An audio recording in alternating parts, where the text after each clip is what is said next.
Welcome. Sangeeta Bhalsingh या माझ्या YouTube चॅनलवर तुम्हा सर्वांचे हार्दिक स्वागत.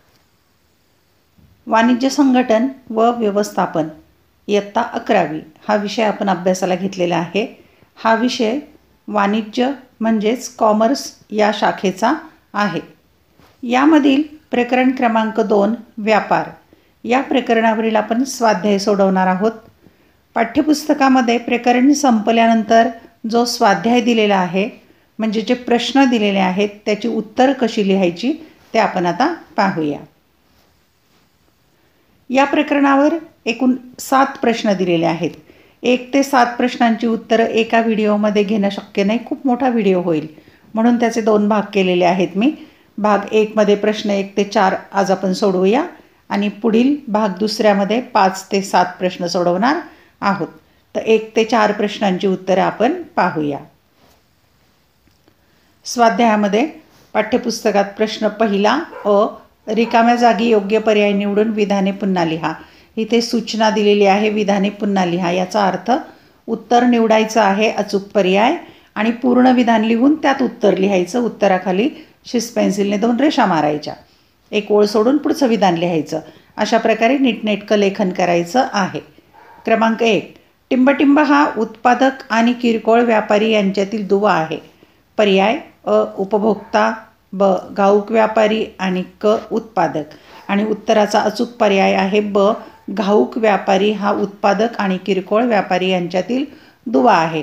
आणि घाऊक व्यापारी या शब्दाखाली 2 रेषा मारायच्या. 2, साधारणतः किरकोळ व्यापाऱ्यांनी लावलेली किंमत टिंबटिंब असते.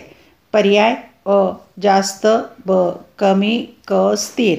आणि उत्तराचा अचूक पर्याय आहे जास्त. 3रं विधान, घाऊक व्यापारी आपल्या व्यवसायात टिंबटिंब प्रमाणात भांडवलाची गुंतवणूक करीत असतो. पर्याय आहेत लहान, ब मोठ्या, क कमी. आणि उत्तराचा अचूक पर्याय आहे ब मोठ्या प्रमाणावर भांडवलाची गुंतवणूक करत असतो.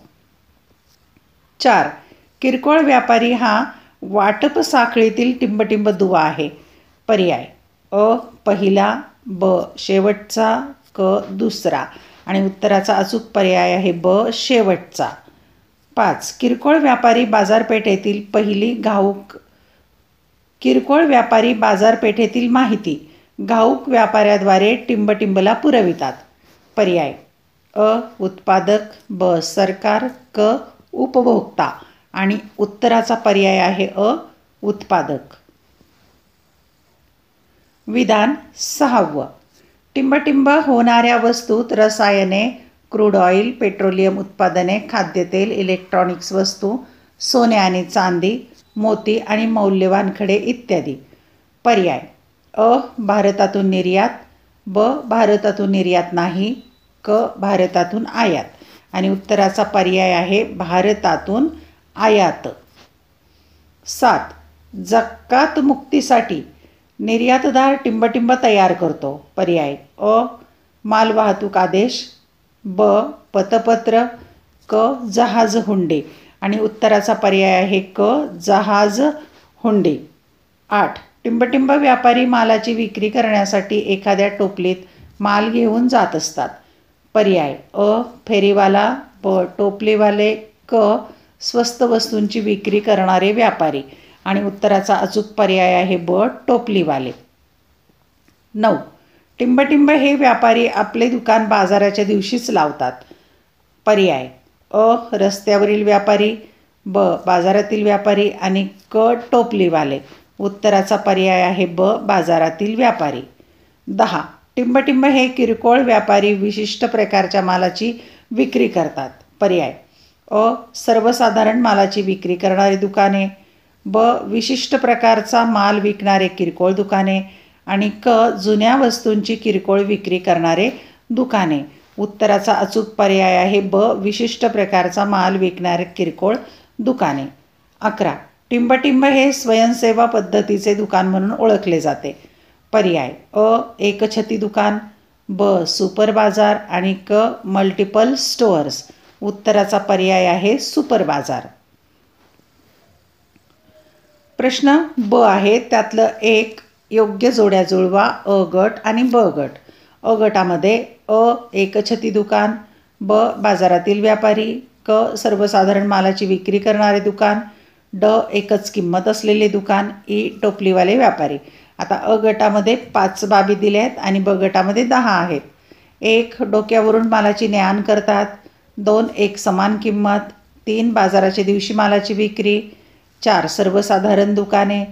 5 अधिक भांडवल. 6 शाखांद्वारे वितरण. 7 हातगाडीवरून माल वाहून नेणे.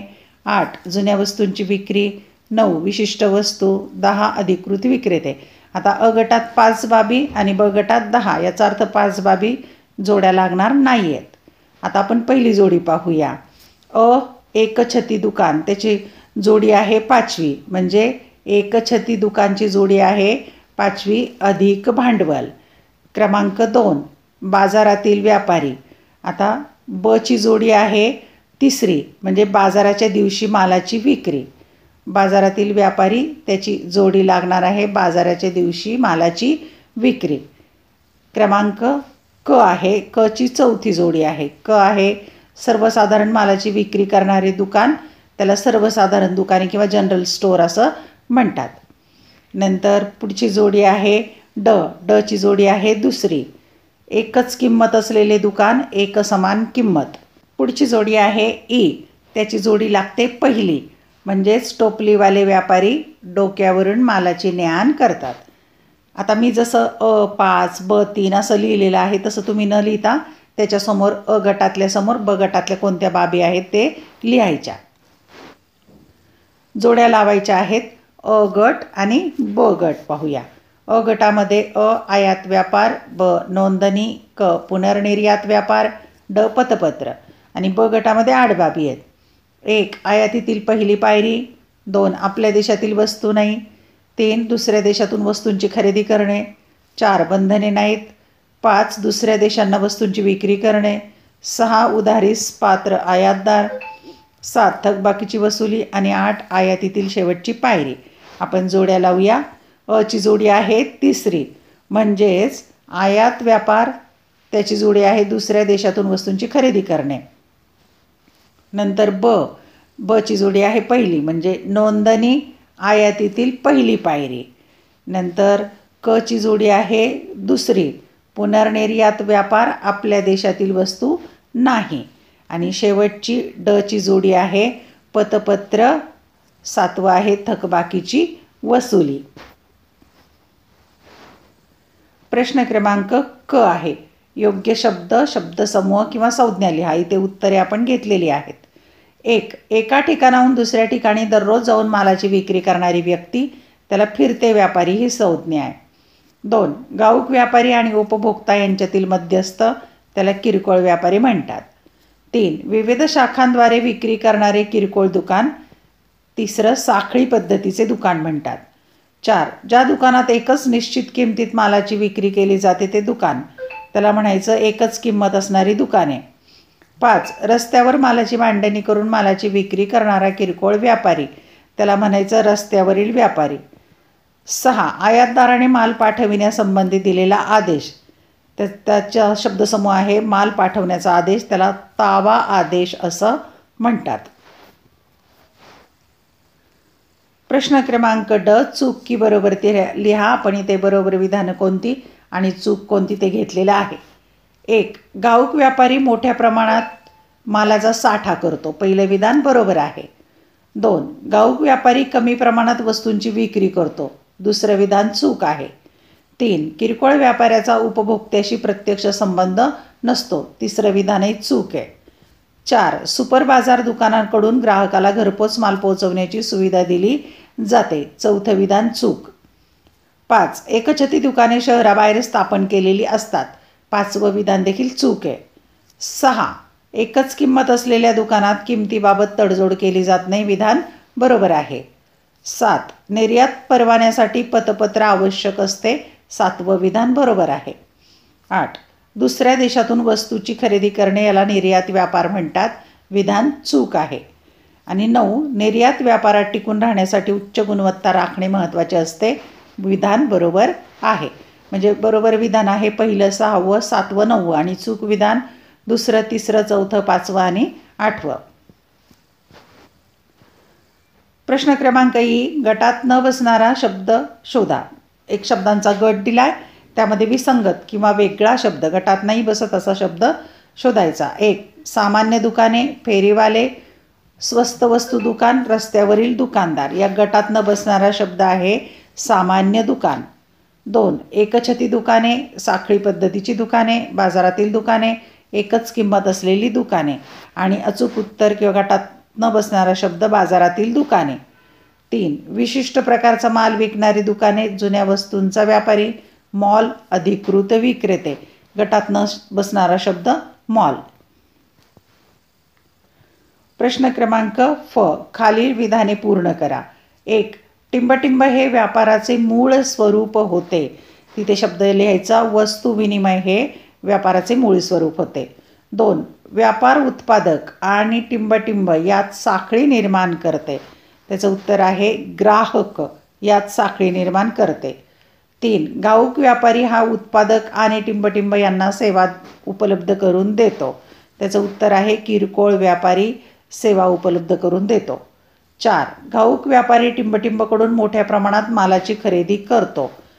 तर उत्तर आहे उत्पादकाकडून मालाची खरेदी करतो. 5, घाऊक व्यापारी टिंबटिंब आणि बाजारातील चढउतार या संबंधीचे धोके सहन करतो. त्याचं उत्तर आहे किंमत आणि बाजारातील चढउताराचे धोके सहन करतो. 6, घाऊक व्यापारी किरकोळ विक्रेत्यांना टिंबटिंबद्वारे आर्थिक मदत करतो. त्याचं उत्तर आहे उधारीने विक्रीद्वारे आर्थिक मदत करतो.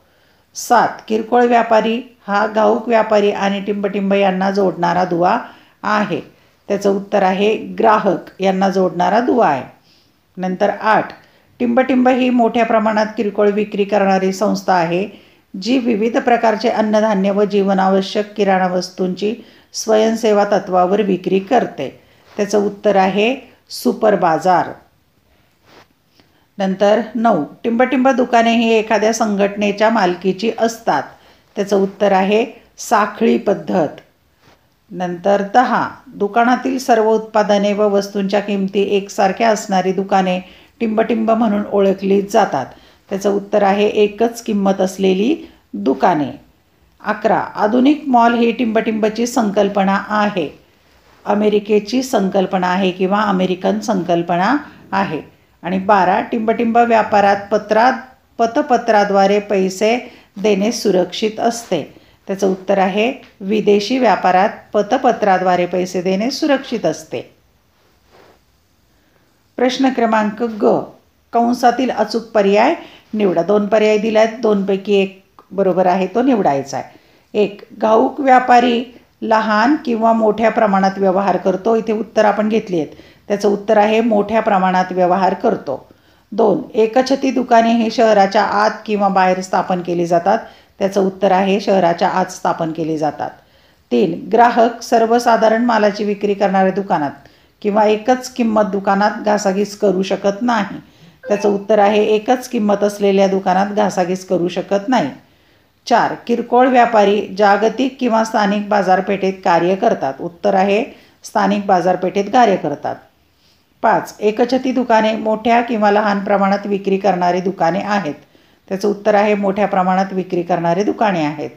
6, सुपर बाजार दुकानासाठी कमी किंवा अधिक प्रमाणात भांडवल लागते. त्याचं उत्तर आहे अधिक प्रमाणात भांडवल लागते. 7, साखळी पद्धतीच्या दुकानाची मालकी एकच किंवा अधिक संस्थांची असते. उत्तर आहे एकच संस्थेची असते. 8, दुकानातील सर्व उत्पादने व वस्तूंच्या किमती एकच किंवा वेगवेगळ्या असणारी दुकाने एकच किंमत दुकाने म्हणून ओळखली जातात. उत्तर आहे एकच किंमत असणारी दुकाने. प्रश्न आहे एका वाक्यात उत्तरे लिहा. 1, अंतर्गत व्यापार म्हणजे काय? 2, फेरीवाले म्हणजे काय?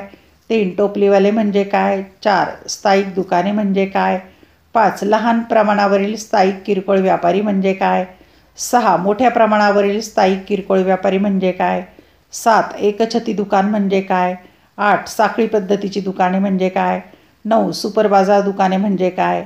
10, एकच किंमत दुकाने म्हणजे काय?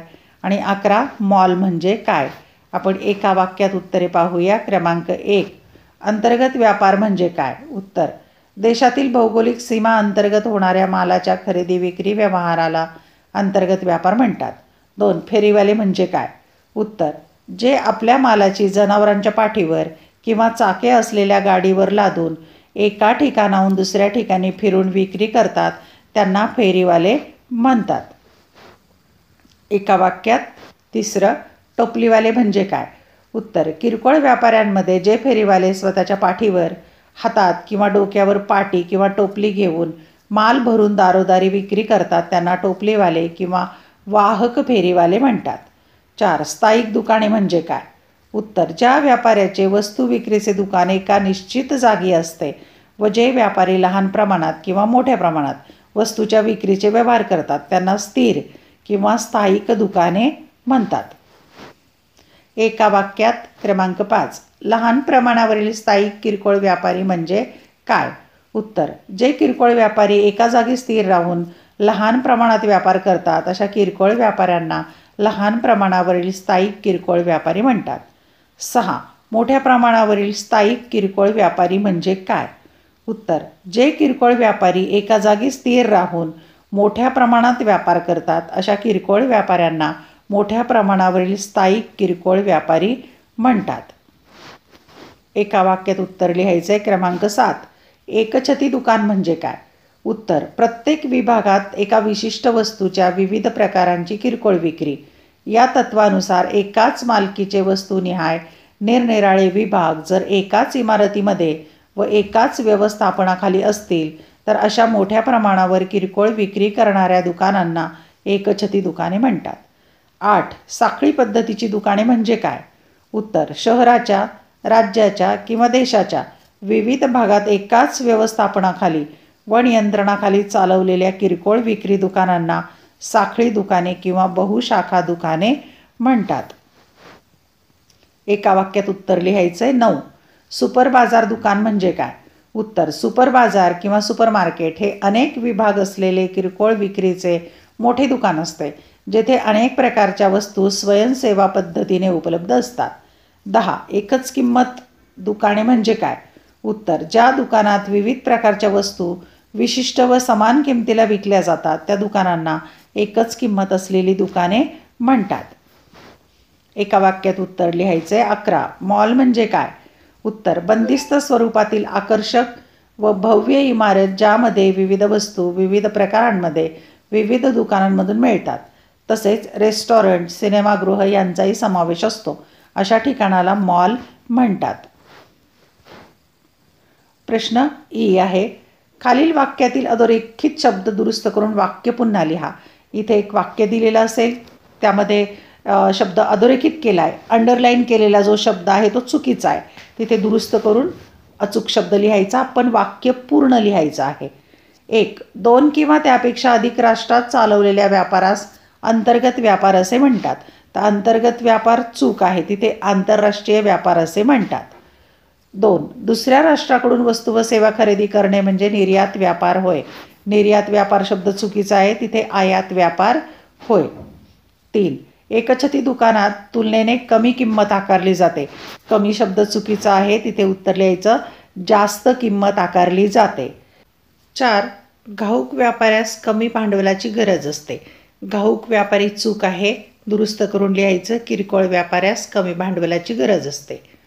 5. विविध राष्ट्रांचे जकात कर अंतर्गत व्यापारावर परिणाम करतात. अंतर्गत व्यापार चूक आहे. तिथे दुरुस्त करून लिहायचं आंतरराष्ट्रीय व्यापारावर परिणाम करतात. प्रश्न क्रमांक ज. योग्य क्रम लावा. 1. किरकोळ व्यापारी, ग्राहक, उत्पादक, घाऊक व्यापारी. इथे उत्तरं घेतली आहेत. क्रम असा राहील उत्पादक, घाऊक व्यापारी, किरकोळ व्यापारी आणि ग्राहक. दुसरा गट आंतरराष्ट्रीय व्यापार, स्थानिक बाजार, राष्ट्रीय बाजार, राज्यस्तरीय बाजार. क्रम असा राहील स्थानिक बाजार, राज्यस्तरीय बाजार, राष्ट्रीय बाजार आणि आंतरराष्ट्रीय बाजार. 3. आयात अवस्था, आयातपूर्वीची अवस्था, आयातीनंतरची अवस्था, प्राथमिक अवस्था. क्रम असा राहील प्राथमिक अवस्था, आयातपूर्वीची अवस्था, आयात अवस्था आणि आयातीनंतरची अवस्था असा योग्य क्रम राहणार आहे. प्रश्न दुसरा. संज्ञा किंवा संकल्पना स्पष्ट करा. 1. घाऊक व्यापार. 2. किरकोळ व्यापार. 3. विदेश व्यापार. 4. पतपत्र. 5. एकच किंमत दुकान. 6. एकछती दुकान. 7. सर्वसाधारण दुकान. 8. मॉल. आपण संकल्पना स्पष्ट करूया. क्रमांक 1. घाऊक व्यापार. उत्तर. 1. घाऊक व्यापार हा अंतर्गत व्यापाराचा एक महत्त्वाचा भाग आहे. घाऊक व्यापारामध्ये उत्पादकाकडून मोठ्या प्रमाणावर मालाची खरेदी करून तो किरकोळ व्यापाऱ्यांना किंवा उद्योजकांना त्यांच्या मागणीनुसार तौलनिकदृष्ट्या लहान प्रमाणात विकणे याला घाऊक व्यापार म्हणतात. अशा प्रकारचा व्यापार करणाऱ्या व्यक्तीस घाऊक व्यापारी म्हणतात. 2. घाऊक व्यापारी हा उत्पादक आणि किरकोळ विक्रेता यांना जोडणारा महत्त्वाचा दुवा आहे. वस्तू वितरण साखळीमध्ये उत्पादकानंतर घाऊक व्यापाऱ्यांचा क्रमांक लागतो. घाऊक व्यापारी मध्यस्थ ही भूमिका यशस्वीपणे पार पाडतो. सर्वसाधारणपणे घाऊक व्यापाऱ्याचा ग्राहकांशी प्रत्यक्ष संबंध येत नाही, परंतु काही वेळेस घाऊक व्यापारी पुरवठादारांकडून माल खरेदी करून ग्राहकांनाही मालाची विक्री करताना दिसतात. इलेव्हन थॉमस यांच्या मते जी व्यक्ती खऱ्या अर्थाने उत्पादक नसते व किरकोळ व्यापारीही नसते, परंतु या दोघांमध्ये जोडणारा दुवा म्हणून कार्य करीत असते. संज्ञा किंवा संकल्पना स्पष्ट करायची. क्रमांक 2. किरकोळ व्यापार. उत्तर. 1. किरकोळ व्यापार हा अंतर्गत व्यापाराचा एक महत्त्वाचा भाग आहे. घाऊक व्यापाऱ्याकडून अथवा थेट उत्पादकाकडून विविध प्रकारच्या वस्तू माफक प्रमाणात खरेदी करून त्या वस्तू अंतिम उपभोक्त्यांना त्यांच्या उपभोगासाठी व वापरासाठी लहान प्रमाणात विकणे या कार्याला किरकोळ व्यापार म्हणतात. अशा प्रकारचा व्यापार करणाऱ्या व्यक्तीस वा संस्थेस किरकोळ व्यापारी म्हणतात. 2. किरकोळ व्यापारी हा वस्तू व सेवा या वितरण साखळीतील शेवटचा दुवा आहे. तसेच तो घाऊक व्यापारी व अंतिम उपभोक्ते म्हणजे ग्राहक यांना जोडणारा दुवा आहे. ग्राहकांच्या पुन्हा पुन्हा उद्भवणाऱ्या मागण्यांची पूर्तता करणे ही प्रामुख्याने किरकोळ व्यापारीची जबाबदारी आहे. किरकोळ व्यापारी लहान प्रमाणावर स्थिर दुकानांमधून मालाची विक्री करतात. तसेच मोठ्या प्रमाणात विभागीय भांडार, सहकारी भांडार, साखळी दुकाने यामधूनही प्रत्यक्ष ग्राहकांना मालाची विक्री करतात. संकल्पना स्पष्ट करायची. क्रमांक 3. विदेशी किंवा आंतरराष्ट्रीय व्यापार. उत्तर. 1. विदेशी व्यापार किंवा आंतरराष्ट्रीय व्यापार म्हणजे 2 किंवा अधिक देशातील त्यांच्या राजकीय सीमेच्या बाहेर घडणारी व्यापारिक देवाणघेवाण होय. जगातील 2 देशांमध्ये होणारा हा व्यापार असतो. उदाहरणार्थ भारत व जपान या 2 देशांमध्ये इलेक्ट्रॉनिक्स वस्तू खरेदी विक्रीचा झालेला व्यापारी व्यवहार म्हणजे विदेश व्यापार होय. विदेशी व्यापारासाठी विदेशी चलनाची आवश्यकता असते. 2. विदेश व्यापाराचे पुढील 3 प्रकार आढळतात. अ. आयात व्यापार. इतर देशांकडून वस्तू व सेवांची खरेदी करणे म्हणजे आयात व्यापार होय. ब. निर्यात व्यापार. स्वदेशातून इतर देशांमध्ये मालाची विक्री करणे म्हणजे निर्यात व्यापार होय. क. पुनर्निर्यात व्यापार. एका देशातून माल खरेदी करणे व त्यावर स्वदेशामध्ये प्रक्रिया करून किंवा न करता दुसऱ्या अन्य देशाला त्या मालाची विक्री करणे म्हणजे पुनर्निर्यात व्यापार होय. संकल्पना स्पष्ट करायची. क्रमांक 4. पतपत्र. उत्तर. 1. आयातदाराच्या बँकेने आयातदाराच्या वतीने दिलेले हमीपत्र म्हणजे पतपत्र होय. निर्यातदाराने आवश्यक ती कागदपत्रे सादर केल्यानंतर निर्यातदाराला पैसे मिळण्याची हमी या पतपत्राद्वारे आयातदाराची बँक देते. पतपत्र म्हणजेच आयातदार खात्रीने निर्यातदाराचे पैसे परत करण्याची एक प्रकारची हमी होय. हे पतपत्र मिळवण्यासाठी आयातदाराने आपल्या बँकेत चालू बँक खाते उघडणे आवश्यक आहे. 2. आयातदाराने जहाजासंबंधी काही औपचारिकता पूर्ण केल्यानंतर पतपत्र निर्यातदार हे पतपत्र त्याच्या बँकेमध्ये आवश्यक त्या कागदपत्रांसह सादर करतो व आपल्या देशातील म्हणजे निर्यातदाराच्या चलनामध्ये रक्कम प्राप्त करतो. नंतर निर्यातदाराची बँक सर्व कागदपत्रे आयातदाराच्या बँकेकडे पाठवून देते. आयातदाराची बँक निर्यातदाराच्या बँकेकडून आलेली कागदपत्रे आयातदाराकडे सुपूर्द करते व नंतर आयातदार ही कागदपत्रे बंदर अधिकाऱ्यांना दाखवून आयात माल प्राप्त करतो. संकल्पना स्पष्ट करायची आहे. क्रमांक 5. एकच किंमत असणारी दुकाने. उत्तर. 1. ज्या दुकानात विविध प्रकारच्या वस्तू विशिष्ट व समान किमतीला विकल्या जातात अशा दुकानांना एकच किंमत असलेली दुकाने म्हणतात. या दुकानांमध्ये विविध प्रकारच्या वस्तूंची विक्री एक समान किमतीला होत असते. जसे कोणतीही वस्तू घ्या, 99 रुपये, 199 रुपये, 399 रुपये इत्यादी.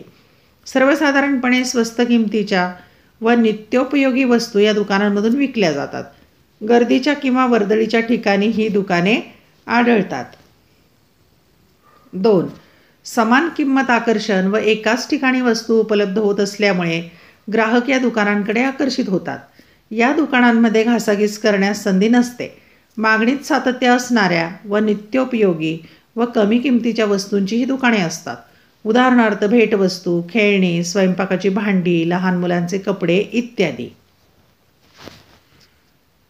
संकल्पना स्पष्ट करा. क्रमांक 6. एकछती दुकाने किंवा विभागीय भांडारे. उत्तर 1. विभागीय भांडारे म्हणजेच एकाच इमारतीमध्ये एकाच मालकीच्या व एकाच व्यवस्थापनाखाली मोठ्या प्रमाणावर परंतु किरकोळ पद्धतीने विविध प्रकारच्या वस्तू विकण्यासाठी त्या वस्तूंच्या वर्गनिहाय उघडलेल्या विभागांचा संच होय. विभागीय भांडारामध्ये प्रत्येक वर्गाच्या वस्तूसाठी एक विभाग असतो. प्रत्येक विभागात एकाच वस्तूचे अनेक उत्पादकांचे अनेक प्रकार विक्रीस ठेवलेले असतात. उदाहरणार्थ तयार कपडे, सौंदर्य प्रसाधने, औषधे, विजेवर चालणारी उपकरणे, खेळांचे साहित्य इत्यादी. थोडक्यात विभागीय भांडारातील प्रत्येक विभाग म्हणजे विशिष्ट वस्तू विकणारे एक छोटेसे दुकानच असते. 2. सर्व विभाग एकाच छताखाली स्थापन होत असल्यामुळे विभागीय भांडाराला एकछती दुकान असेही संबोधले जाते. केंद्रीय खरेदी आणि विक्री या तत्वावर विभागीय भांडारे आपला व्यवसाय करतात. जसे बिग बाजार, shoppers stop, D mart, Asiatic Bhandare, सहकारी भांडारे, सेंच्युरी बाजार, अकबर अलीज व पुण्यातील पारिजात आदी विभागीय भांडारे प्रसिद्ध आहेत. संकल्पना स्पष्ट करा. क्रमांक 7. सर्वसाधारण दुकान म्हणजे जनरल स्टोअर. उत्तर सर्वसाधारण माल विकणारी दुकाने. लहान प्रमाणावर व्यवसाय करणाऱ्या स्थायिक किरकोळ व्यापारी प्रकारांमधील हा एक लोकप्रिय प्रकार आहे. या दुकानातून अंतिम उपभोक्त्यांना किंवा ग्राहकांना दैनंदिन गरजेच्या वस्तूंची विक्री केली जाते. जसे अन्नधान्ये, कडधान्ये, खाद्यतेले, बिस्किट, टूथपेस्ट, साबण, नारळ इत्यादी. याचे उत्तम उदाहरण म्हणजे किराणा मालाचे दुकान होय. सर्वसाधारण माल विकणारी दुकाने लहान प्रमाणात व्यवसाय करणारी किरकोळ विक्री दुकाने म्हणून ओळखली जातात. ही दुकाने कमी भांडवलावर विशेषतः व्यक्तिगत स्वरूपात म्हणजे एका व्यापाऱ्याकडून चालवली जातात. या प्रकारच्या दुकानामधून घरगुती वापराच्या जवळपास सर्व प्रकारच्या वस्तूंचा साठा असतो. खूप मोठा साठा ठेवण्यापेक्षा वस्तूंचे विविध प्रकार ठेवण्यावर अधिक भर असतो. तसेच दुकानदार प्रमाणीकरण झालेल्या व नामवंत उत्पादकांच्या वस्तूंचा साठा ठेवतात. ही दुकाने लोकवस्तीच्या व मध्यवर्ती ठिकाणी स्थापन केलेली असतात. ग्राहकांना सहज संपर्क साधता येईल अशी ही दुकाने असतात. संकल्पना स्पष्ट करा. क्रमांक 8. मॉल. उत्तर 1. एकाच मोठ्या आकर्षक इमारतीमध्ये विविध प्रकारच्या वस्तूंची दुकाने, उपहारगृह, सिनेमागृह, करमणुकीची विविध केंद्रे इत्यादी सुविधा असणारे भव्य किरकोळ विक्रीचे दुकान म्हणजे मॉल होय. मॉल ही माल विक्री दुकानांची संकल्पना अमेरिकेतून आपल्या देशात आली आहे. हे आधुनिक पद्धतीचे किरकोळ विक्रीचे मोठे दुकान असते. 2. 20व्या शतकात मालाच्या खरेदीबरोबरच मनोरंजन केंद्र असणारे हे दुकान असते. आधुनिक काळामध्ये मध्यमवर्गीय लोकांमध्ये मॉलमध्ये जाऊन खरेदी करण्याची प्रवृत्ती अधिक प्रमाणात वाढली आहे. सुट्टीच्या दिवशी सहकुटुंब जाऊन खरेदी करण्याकडे अधिक कल दिसून येतो. उदाहरणार्थ Phoenix mall, Inorbit mall, R mall, Big Bazaar इत्यादी. प्रश्न 3. खालील घटना किंवा परिस्थितीचा अभ्यास करून आपले मत लिहा. उपयोजनावर आधारित हे प्रश्न आहेत. 1. सोनूपंत दर महिन्याला किराणा त्यांच्या घराशेजारील नंदलाला किराणा दुकानातून खरेदी करतात. तर ते संपूर्ण वर्षाचा गहू, तांदूळ, कडधान्ये मार्केट यार्डमधील गोरे आणि सन्समधून खरेदी करतात. वरील उदाहरणात 1. घाऊक व्यापारी कोण आहेत? 2. किरकोळ व्यापारी कोण आहेत? 3. किरकोळ व घाऊक व्यापाऱ्यात कोणताही एक फरक सांगा. दुसरा प्रश्न. अनुराग जपानला वस्तूंची विक्री करतो. कविता USA मधून वस्तूंची खरेदी करते. तर गणेश कच्चा माल दक्षिण आफ्रिकेतून खरेदी करतो आणि त्यावर प्रक्रिया करून वापरायोग्य वस्तू मलेशियाला विक्री करतो. वरील उदाहरणात 1. निर्यातदार कोण आहे? 2. आयातदार कोण आहे? 3. पुनर्निर्यात व्यापार म्हणजे काय? आपण याची उत्तरे पाहूया. प्रश्न पहिला. सोनूपंत दर महिन्याला किराणा त्यांच्या घराशेजारील नंदलाला किराणा दुकानातून खरेदी करतात, तर ते संपूर्ण वर्षाचा गहू, तांदूळ, कडधान्य मार्केट यार्डमधील गोऱ्या आणि सन्समधून खरेदी करतात. वरील उदाहरणात 1. घाऊक व्यापारी कोण आहे? 2. किरकोळ व्यापारी कोण आहे? 3. किरकोळ व घाऊक व्यापाऱ्यात काय फरक आहे? याची उत्तरं. क्रमांक 1. मार्केट यार्डमधील गोरे आणि सन्स हे घाऊक व्यापारी आहेत. 2. नंदलाला किराणा दुकानदार हा किरकोळ व्यापारी आहे. 3. मार्केट यार्डमध्ये गोरे आणि सन्स हे अन्नधान्य व कडधान्य यांचा मोठ्या प्रमाणात व्यापार करणारे व्यापारी आहेत, तर नंदलाला किराणा दुकानदार स्थानिक वस्तींमधून लहान प्रमाणात नित्योपयोगी वस्तू विकणारे किरकोळ व्यापारी आहेत. घाऊक व किरकोळ व्यापाऱ्यात हा फरक आहे. प्रश्न दुसरा. अनुराग जपानला वस्तूंची विक्री करतो, कविता USA मधून वस्तूंची खरेदी करते, तर गणेश कच्चा माल दक्षिण आफ्रिकेतून खरेदी करतो आणि त्यावर प्रक्रिया करून वापरायोग्य वस्तू मलेशियाला विक्री करतो. वरील उदाहरणात निर्यातदार कोण आहे? आयातदार कोण आहे? पुनर्निर्यात म्हणजे काय? याची उत्तरं अशी असतील. क्रमांक 1. अनुराग निर्यातदार आहे कारण तो जपानला वस्तूंची निर्यात करतो. 2. कविता आयातदार आहे कारण ती USA मधून वस्तू आयात करते. 3. एका देशातून कच्चा माल आयात करून त्यावर प्रक्रिया करून दुसऱ्या देशामध्ये निर्यात करण्याच्या व्यापार प्रक्रियेस पुनर्निर्यात व्यापार म्हणतात. गणेश पुनर्निर्यातदार आहे. प्रश्न क्रमांक 4. फरक स्पष्ट करा. 1. घाऊक व्यापारी आणि किरकोळ व्यापारी. 2. फिरते किरकोळ व्यापारी आणि स्थायिक दुकानांचे व्यापारी. 3. सर्वसाधारण मालाची विक्री करणारी दुकाने आणि विशिष्ट मालाची विक्री करणारी दुकाने. 4. एकछती दुकान आणि साखळी पद्धतीचे दुकान. 5. आयात व्यापार आणि निर्यात व्यापार. आपण फरक स्पष्ट करूया. क्रमांक 1. घाऊक व्यापारी आणि किरकोळ व्यापारी. एका भागात घाऊक व्यापारी, दुसऱ्या भागामध्ये किरकोळ व्यापारी. फरकाचा पहिला मुद्दा लिहायचा. अर्थ. उत्पादकाकडून मोठ्या प्रमाणावर मालाची खरेदी करून तुलनात्मक लहान प्रमाणावर किरकोळ व्यापाऱ्यांना विकणाऱ्या व्यापाऱ्यास घाऊक व्यापारी म्हणतात. घाऊक व्यापाऱ्याकडून आवश्यकतेनुसार किंवा क्षमतेनुसार मालाची खरेदी करून अंतिम उपभोक्त्यांना लहान प्रमाणात प्रत्यक्ष विक्री करणाऱ्या व्यापाऱ्यास किरकोळ व्यापारी म्हणतात. दुसरा फरकाचा मुद्दा आहे भांडवल. घाऊक व्यापाऱ्यासाठी तुलनात्मकदृष्ट्या अधिक किंवा जास्त भांडवलाची आवश्यकता असते. किरकोळ व्यापाऱ्यासाठी तुलनात्मकदृष्ट्या कमी भांडवल लागते. फरकाचा तिसरा मुद्दा दुवा. माल वितरणाच्या साखळीमध्ये घाऊक व्यापारी हा पहिला दुवा आहे.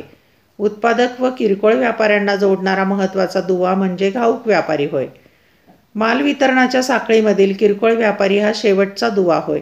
किरकोळ व्यापारी हा घाऊक व्यापारी व अंतिम उपभोक्ता किंवा ग्राहक यामधील दुवा होय. फरकाचा चौथा मुद्दा आहे कार्यक्षेत्र. घाऊक व्यापाऱ्याची दुकाने शहराच्या मध्यवर्ती बाजारपेठेत असतात. किरकोळ व्यापाऱ्याची दुकाने ग्राहकांच्या वस्तीस्थानाजवळ किंवा वसाहतीजवळ असतात. पाचवा मुद्दा आहे फरकाचा नफा. घाऊक व्यापाऱ्याचा नफा तो माल किती मोठ्या प्रमाणात विकला जातो यावर अवलंबून असतो.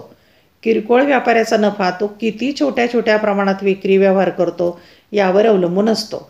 फरकाचा सहावा मुद्दा किमती. घाऊक व्यापार पद्धतीने विकल्या जाणाऱ्या वस्तूंच्या किमती किरकोळ व्यापारापेक्षा कमी असतात.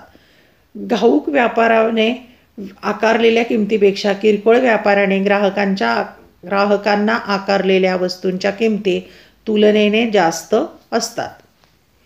फरक स्पष्ट करा. क्रमांक 2. फिरते किरकोळ व्यापारी आणि स्थायिक दुकानांचे व्यापारी.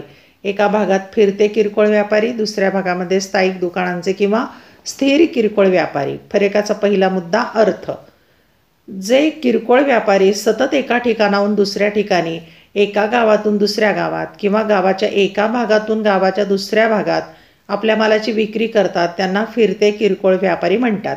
उदाहरणार्थ टोपलीवाले, फेरीवाले, हातगाडीवाले इत्यादी. जे किरकोळ व्यापारी आपला व्यापार एका निश्चित ठिकाणी दुकान थाटून करतात त्यांना स्थानिक दुकानांचे स्थिर किरकोळ व्यापारी म्हणतात. उदाहरणार्थ विभागीय दुकाने, किराणा मालाचे दुकान इत्यादी. फरकाचा दुसरा मुद्दा भांडवलाची गरज. व्यावसायिक खर्च व स्थापनेचा खर्च फिरत्या किरकोळ व्यापाऱ्यांना खूपच कमी असल्यामुळे त्यांना खूप कमी भांडवलाची आवश्यकता असते. व्यावसायिक खर्च व स्थापनेचा खर्च स्थिर किरकोळ व्यापाऱ्यांना जास्त असल्यामुळे फिरत्या किरकोळ व्यापाऱ्यांपेक्षा तुलनेने जास्त भांडवलाची गरज असते. फरकाचा तिसरा मुद्दा आहे मालाचा साठा. फिरत्या किरकोळ व्यापाऱ्याकडे तुलनात्मकदृष्ट्या मर्यादित किंवा कमी मालाचा साठा असतो. स्थिर किरकोळ व्यापाऱ्याकडे तुलनात्मकदृष्ट्या जास्त मालाचा साठा असतो. चौथा मुद्दा आहे फरकाचा मालाचा दर्जा. सर्वसाधारणपणे फिरत्या किरकोळ व्यापाऱ्याकडून विकला जाणारा माल हा कमी दर्जाचा असतो, परंतु ते ज्या वस्तीमधून फिरून विक्री करीत आहेत त्यावर तो अवलंबून असतो. मालाच्या दर्जाबद्दल कोणतीही जबाबदारी ते घेत नाहीत. स्थिर किरकोळ विक्रेत्याकडून विकल्या जाणाऱ्या मालाचा दर्जा सामान्यपणे चांगला असतो. बहुतांशी प्रमाणित केलेला व प्रतवारी केलेला मालच ते विक्रीसाठी ठेवतात व मालाच्या दर्जाबाबत जबाबदारीही घेतात. फरकाचा पाचवा मुद्दा आहे मालाचा प्रकार. फिरते किरकोळ व्यापारी नित्योपयोगी व नाशवंत मालाची विक्री करतात. स्थिर किरकोळ व्यापारी ग्राहकांना गरजेच्या टिकाऊ व वैशिष्ट्यपूर्ण वस्तूंची विक्री करतात. फरकाचा सहावा मुद्दा आहे किमती. फिरत्या किरकोळ व्यापाऱ्यांच्या मालाच्या किमती तुलनात्मकदृष्ट्या कमी असतात. त्यांना कुठलीही निश्चित अशी विक्री किंमत नसते. स्थिर किरकोळ व्यापारी विक्री करीत असलेल्या मालाच्या किमती तुलनात्मकदृष्ट्या जास्त असतात, कारण त्यांना दुकानासाठी काही स्थिर स्वरूपाचे खर्च करावे लागतात. तिसरा फरक आहे सर्वसाधारण मालाची विक्री करणारी दुकाने आणि विशिष्ट मालाची विक्री करणारे दुकाने. दोन भागामध्ये लिहायचं. एका भागात सर्वसाधारण मालाची विक्री करणारे दुकाने, दुसऱ्या भागामध्ये विशिष्ट मालाची विक्री करणारे दुकाने. फरकाचा पहिला मुद्दा आहे अर्थ. ज्या किरकोळ दुकानामध्ये मालाची विविधता असते व ग्राहकांना नित्योपयोगी विविध वस्तूंची विक्री केली जाते त्या किरकोळ दुकानांना सर्वसाधारण मालाची विक्री करणारी दुकाने म्हणतात. ज्या किरकोळ दुकानांमध्ये एका विशिष्ट प्रकारच्या वस्तूची किंवा मालाची विक्री होते व एकाच उत्पादनाची विशिष्ट प्रकारात विक्री केली जाते त्या दुकानांना विशिष्ट मालाची विक्री करणारे दुकाने म्हणतात. फरकाचा दुसरा मुद्दा आहे ठिकाण. शहरातील वस्ती किंवा निवासस्थान असलेल्या ठिकाणी अशी दुकाने स्थापन केलेली असतात. शहरातील वर्दळीच्या गर्दीच्या मध्यवर्ती चौकात अशी दुकाने स्थापन केली जातात. फरकाचा तिसरा मुद्दा किंमत. तुलनात्मकदृष्ट्या या दुकानातील मालाच्या किमती कमी असतात. तौलनिकदृष्ट्या या दुकानातील मालाच्या किमती जास्त असतात. फरकाचा चौथा मुद्दा मालाचे प्रकार. ग्राहकांना दैनंदिन गरजेच्या मालाची विक्री केली जाते. ग्राहकांना एका विशिष्ट प्रकारच्या मालाची विक्री केली जाते, उदाहरणार्थ औषधे, पुस्तके इत्यादी. फरकाचा पाचवा मुद्दा आहे जाहिरात खर्च. व्यक्तिगत संपर्कावर भर असतो, जाहिरातीवर खर्च केला जात नाही. विशेषीकरणामुळे जाहिरातीवर खर्च केला जातो. स्पर्धेमुळे जाहिरात आवश्यक बनते. सहावा फरकाचा मुद्दा मालाची विक्री. मालाची विक्री रोख स्वरूपात तसेच उधारीच्या पद्धतीने केली जाते. मालाची विक्री फक्त रोखीनेच केली जाते. फरक स्पष्ट करा. क्रमांक 4. एकछती दुकाने आणि साखळी पद्धतीची दुकाने. एका भागात एकछती दुकाने, दुसऱ्या भागात साखळी पद्धतीची दुकाने. फरकाचा पहिला मुद्दा आहे अर्थ. मोठ्या प्रमाणावर किरकोळ व्यापार एकाच इमारतीत विविध खात्यांद्वारे व विविध विभागातून विविध प्रकारच्या मालाची विक्री करणाऱ्या एकाच व्यवस्थापनाच्या नियंत्रणाखाली असणाऱ्या दुकानांना एकछती दुकाने म्हणतात. मोठ्या प्रमाणावर किरकोळ व्यापार करणारा संघटन प्रकार की ज्यामध्ये एकाच संघटनेच्या मालकीची शहरांच्या व देशाच्या विविध भागात अनेक शाखांमार्फत एकाच प्रकारच्या मालाची विक्री केली जाते त्यांना साखळी पद्धतीची दुकाने म्हणतात. फरकाचा दुसरा मुद्दा आहे वस्तूची किंवा मालाची विविधता. एकछती दुकानामधून विविध प्रकारचा माल मोठ्या प्रमाणावर विकला जातो. साखळी पद्धतीच्या दुकानामधून विशिष्ट उत्पादकांच्या एकाच प्रकारच्या मालाची विक्री केली जाते. फरकाचा तिसरा मुद्दा आहे ठिकाण. एकछती दुकाने मोठ्या शहरातून बाजारपेठेमध्ये मध्यवर्ती ठिकाणी स्थापन केलेली असतात. या दुकानांसाठी तुलनेने फार मोठी जागा लागते. साखळी पद्धतीची दुकाने शहरांच्या व देशाच्या विविध भागांमध्ये निवासी भागांमधून स्थापन केली जातात. तुलनात्मकदृष्ट्या या दुकानांना जागा कमी लागते. फरकाचा चौथा मुद्दा आहे भांडवल. एकछती दुकानांसाठी तुलनात्मकदृष्ट्या खूप जास्त भांडवल लागते. एकछती दुकानांना साखळी पद्धतीच्या दुकानांपेक्षा जास्त भांडवल लागते. साखळी पद्धतीच्या दुकानांसाठी एकछती दुकानांच्या तुलनेत कमी भांडवल लागते. फरकाचा 5वा मुद्दा केंद्रीकरण. एकछती दुकाने आपल्याला लागणाऱ्या मालाची खरेदी केंद्रीय पद्धतीने व विक्रीही केंद्रीय पद्धतीनेच करतात. थोडक्यात मालाच्या खरेदीचे व विक्रीचे केंद्रीकरण झालेले असते. साखळी पद्धतीची दुकाने आपल्याला लागणाऱ्या सर्व मालाची खरेदी केंद्रीय पद्धतीने करतात, परंतु विक्रीचे मात्र विकेंद्रीकरण झालेले असते. 6वा फरकाचा मुद्दा वस्तू निवडीस वाव. एकछती दुकानांमधून मोठ्या प्रमाणात विविध प्रकारच्या मालाची विक्री केली जाते, त्यामुळे ग्राहकांना वस्तू निवडण्यास भरपूर वाव असतो. साखळी पद्धतीच्या दुकानांमधून एका विशिष्ट उत्पादकाच्या मालाची विक्री केली जाते, त्यामुळे ग्राहकांना वस्तूची निवड करण्यास पुरेसा वाव मिळत नाही. फरक स्पष्ट करा. क्रमांक 5. आयात व्यापार आणि निर्यात व्यापार. एका भागात आयात व्यापार, दुसऱ्या भागात निर्यात व्यापार. फरकाचा पहिला मुद्दा अर्थ. वस्तू आणि सेवा यांची परदेशाकडून आपल्या देशाकडे होणारी आवक म्हणजे खरेदी म्हणजेच आयात होय. वस्तू आणि सेवा यांच्या आपल्या देशातून परदेशाकडे होणारी जावक म्हणजे विक्री म्हणजेच निर्यात होय. फरकाचा दुसरा मुद्दा परकीय चलन. आयातीमुळे आपल्या देशाला परकीय चलन खर्च करावे लागते. निर्यातीमुळे आपल्याला देशाला परकीय चलनाची प्राप्ती होते. फरकाचा तिसरा मुद्दा अर्थव्यवस्थेतील आर्थिक परिणाम. मोठ्या प्रमाणावरील आयातीमुळे देशातील उद्योगावर प्रतिकूल परिणाम होतो, रोजगार घटतो, परंतु प्रगत तंत्रज्ञानाची आयात केल्यास देशाची प्रगती होते. निर्यातीमुळे आपल्या देशाला परकीय उद्योगांची भरभराट होते, रोजगार निर्मिती वाढते. फरकाचा चौथा मुद्दा आहे आंतरराष्ट्रीय देवघेवीचा ताळेबंद. आयात व्यापारामुळे देशाला परकीय चलन गमवावे लागते, परिणामी आंतरराष्ट्रीय देवघेवीचे ताळेबंद स्थिती प्रतिकूल होत जाते किंवा विदेशी कर्ज वाढत जाते. निर्यात व्यापारामुळे देशाला परकीय चलनाची प्राप्ती होते, त्यामुळे आपल्या देशाच्या आंतरराष्ट्रीय देवघेवीच्या ताळेबंदाची स्थिती अनुकूल होते. 5वा फरकाचा मुद्दा निर्बंध. आयात व्यापारावर नेहमीच शासनाकडून विविध निर्बंध लादले जातात. आयात निर्बंधित करण्यासाठी शासन जकात कर वाढवते.